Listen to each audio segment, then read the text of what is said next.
નવનીતભાઈ ડાયાભાઈ બાલદિયા કોળી, ગામ બગદાણા.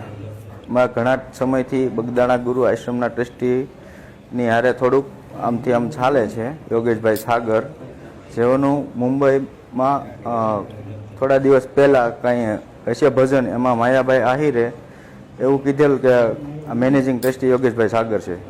તો અત્યારે હાલમાં કોઈ બગદાણા ગુરુ આશ્રમની અંદર મેનેજિંગ ટ્રસ્ટી નથી. તો મેં આતાને વાત કરી કે આતા આ રીતનું છે કે બગદાણા મેનેજિંગ ટ્રસ્ટી કોઈ છે નહીં.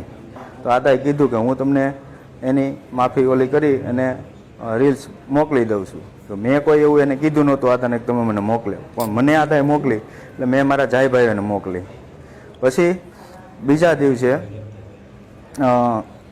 એમના દીકરાનો જયરાજભાઈનો ફોન આવ્યો મારામાં કે તું ક્યાં છો ને તને મળવાનું છે.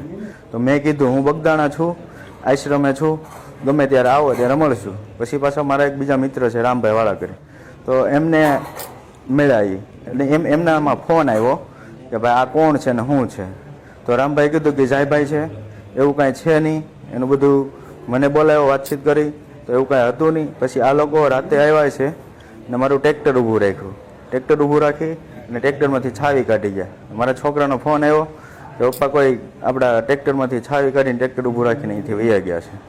તો હું ત્યાં ગયો તો પછી ગાડી પાછળ, ગાડી લઈને હતા, વેરના ગાડી હતી, અને એની પાછળ હું ગયો. તો પછી એ લોકોએ ગાડી આગળ જવા દીધી. તો પછી પાછળ મારી પાછળ ગાડી આવીને કે તું કેમ અમારી રેકી કરે છે. તો એમાંથી 4 જણા ઉતરી ખાલી એટલું બોલી અને ધોકાને પાઇપે મને મારીને હાથે પગે બધે ઈજા કરી છે. પછી થોડી વારથી કે બીજી સ્વીપ ગાડી આવી, તો એમાંથી 4 જણા ઉતર્યા. તો એ લોકોએ ધોકા પાઇપ કાઢી અને મને બધી જગ્યાએ માર્યો છે. અમારા હાથે ફ્રેક્ચર આવ્યું છે, 2 પગ, બે હાથે, પાછળ, કમરના ભાગે બધી જગ્યાએ મને મારેલો છે. ત્યાર પછી અમે અહીંયા હનુમત હોસ્પિટલમાં એડમિટ થયા. પછી સાહેબ બગદાણા પોલીસ સ્ટેશનમાંથી અમે અહીંયા આવ્યા હતા લખવા, એટલે એમાં ફરિયાદ આપી છે. અને અમારા 2 મોબાઈલ તોડી નાખ્યા, મારી 2 વ્હીલ બાઇક તોડી નાખી. અને સાહેબને મારી નમ્ર વિનંતી છે કે આની યોગ્ય તપાસ થાય, આમાં કોણ કોણ પાછળ છે આ કારણની અંદર. એટલી મારી